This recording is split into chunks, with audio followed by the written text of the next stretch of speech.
నమస్కారం అండి. గుండెబోయిన నరేష్ నా పేరు. స్థానికంగా ఈ ప్రకాష్ నగర్‌లో గత 2 నెలల క్రితం నుంచి ఇక్కడ ఈ మూలపాడు ఛానల్ రోడ్డు వెడల్పు దృష్ట్యా ఈ ఆర్గ్యుమెంట్ అనేది జరుగుతుంది.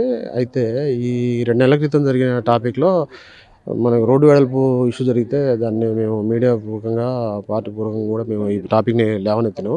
దాని తర్వాత ఏమైందంటే కార్పొరేటర్ గారు కూడా లేదు 70 అడుగులు అనేది లేదు కుదించాం. 50 అడుగులకి మేము అయిపోయింది. జీవో వచ్చింది. 50 అడుగులకి చేస్తున్నారు అని చెప్పారు. మరి అది ప్రజలకి దీన్ని మభ్యపెట్టడానికి చెప్తున్నారా? మరి ప్రజల్ని ఇంత మభ్యపెట్టి 50 అడుగులు అని చెప్పారు. అదే అదే అప్పుడున్న ఈ షాకింగ్ న్యూస్‌కి ఇక్కడ ప్రజలు కూడా పక్షవాతం వచ్చి అనారోగ్య పాలై కొంతమంది హార్ట్ స్ట్రోక్ ఒకతను చనిపోయాడు. ఇల్లు కట్టుకున్న తర్వాత రోడ్డుకు కూల్చివేస్తుందంటే ఒకతను పక్షవాతం వచ్చి ఇప్పటికి కూడా ఉన్నారు.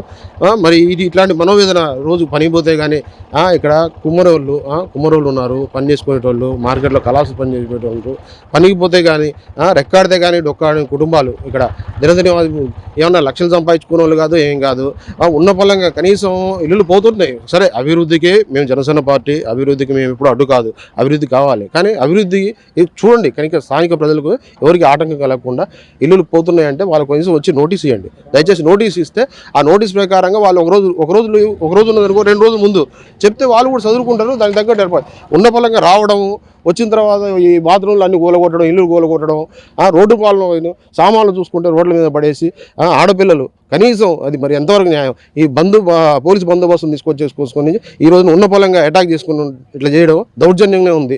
కనీసం పేదవాడు కనీసం నోరెత్తి మాట్లాడడానికి కూడా పరిస్థితి లేదు. కార్పొరేటర్ గారు చూస్తే పొద్దున పూట వచ్చి కనీసం మభ్య పెట్టడానికి పొద్దున పూట వచ్చేసి పోలీసు స్టేషన్లో పోయి కూర్చున్నారు. అంటే ఎవరిని మోసం చేస్తున్నారు? నిజాలు తెలవాలి. ఇక్కడ ఉన్నది కేవలం ఓటింగ్ కోసమే కాదు, స్థానిక ప్రజల కోసం నిరంతరం ప్రజల తరపున పోరాడుతూనే ఉంటుంది జనసేన. మేము దయచేసి వీళ్ళకి న్యాయం జరిగే వరకు వీళ్ళ వెంటనే ఉంటాం. మేము కూడా ఇది దయచేసి గవర్నమెంట్ ఇది మీరు గుర్తించాలని కోరుకుంటున్నాం.